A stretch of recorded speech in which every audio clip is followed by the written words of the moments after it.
اس طرح کی تمام پارٹیوں کے لیے الیکشن کمیشن کی منظوری ضروری ہے۔ کسی پارٹی کی منظوری کو ختم کرنے کا اختیار بھی الیکشن کمیشن کو حاصل ہے۔ الیکشن کمیشن سیاسی پارٹیوں کو انتخابی نشان دیتا ہے۔ نمبر 5، الیکشن سے متعلق تنازعات کا حل۔ الیکشن سے متعلق کوئی تنازع پیدا ہو جائے تو اسے حل کرنا الیکشن کمیشن کی ذمہ داری ہوتی ہے۔ اس بنا پر کسی حلقہ انتخاب میں دوبارہ الیکشن کروانے یا امیدوار کو نااہل قرار دینے کا کام الیکشن کمیشن انجام دیتا ہے۔ حلقہ احباب کی تشکیل 9۔ لوک سبھا کے ارکان کی کل تعداد 543 یعنی 543۔ یہ ارکان کس طرح منتخب ہوتے ہیں؟ ہر رکن ایک حلقہ انتخاب کی نمائندگی کرتا ہے۔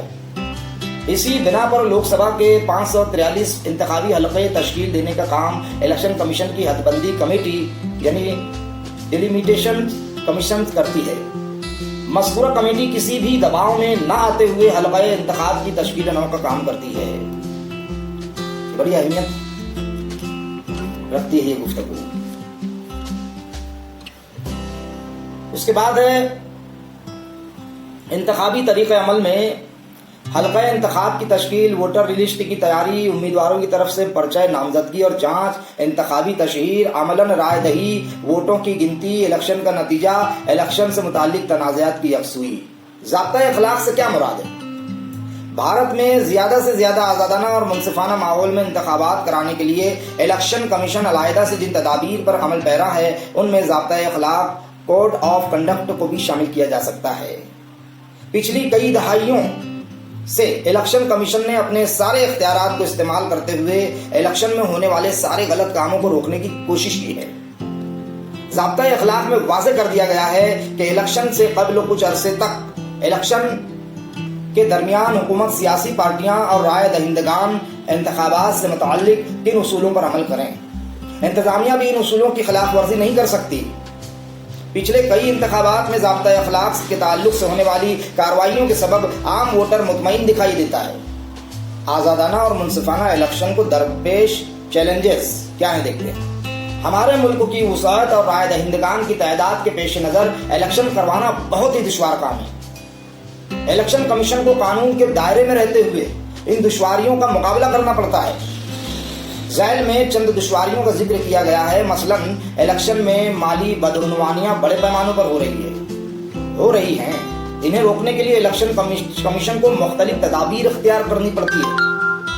بعض امیدواروں کا مجرمانہ پس منظر ہونے کے باوجود سیاسی پارٹیاں انہیں ٹکٹ دیتی ہیں اور وہ منتخب بھی ہو جاتے ہیں۔ اس وجہ سے سیاست پر جرائم اثر انداز ہوتے ہیں اور الیکشن کمیشن کے لیے آزادانہ ماحول برقرار رکھنے میں دشواری پیش آتی ہے۔ الیکشن کے دوران ہونے والے پرتشدد واقعات بھی ایک بڑا چیلنج ہیں۔ تشدد کے ان واقعات کا تناسب بڑھتا جا رہا ہے۔ انہیں روکنے کے لیے تمام سیاسی پارٹیوں کو آگے بڑھ کر الیکشن کمیشن کی مدد کرنا چاہیے۔ سیاست پر اپنے خاندان کا اثر قائم رکھنے کے لیے رشتہ داروں کو ہی امیدوار بنانے کی کوشش کی جاتی ہے۔ اس وجہ سے نمائندگی والے اداروں میں خاندانی اجارہ داری پیدا ہو سکتی ہے۔ غور کیجئے، خاندانی حکومت کی وجہ سے سیاسی پارٹیوں کو کون سا نقصان ہوتا ہوگا؟ ایک ووٹ ایک قیمت سے آپ کیا سمجھتے ہیں؟ یہ بھی غور و فکر کے نکات ہیں۔ انتخابی اصلاحات۔ الیکشن ایک مسلسل جاری رہنے والا عمل ہے۔ الیکشن پر جمہوریت کے مستقبل کا انحصار ہے۔ مناسب اصلاحات کی جائیں تو انتخابی طریقے عمل کے اعتبار میں اضافہ ہو سکتا ہے۔ ذیل میں انتخابی اصلاحات کے لیے چند تجویزیں بیان کی گئی ہیں۔ آپ کے خیال میں ان کے کیا اثرات ہوتے ہوں گے؟ اس کے بعد سیاست میں خواتین کی نمائندگی بڑھانے کے لیے سیاسی پارٹیاں امیدواروں کا انتخاب کرتے وقت 50% خواتین کو امیدوار بنائیں اور انہیں منتخب کروانے کی کوشش کریں۔ سیاسی پارٹیاں مجرمانہ پس منظر کے حامل افراد کو امیدوار نہ بنائیں۔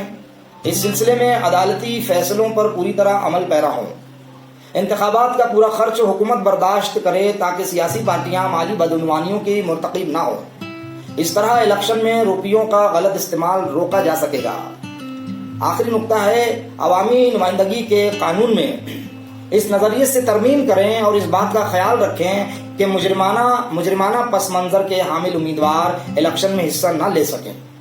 یہ بڑا اہم نکتہ ہے. اس سبق میں ہم نے انتخابی عمل کے مختلف پہلوؤں پر غور و خوض کیا.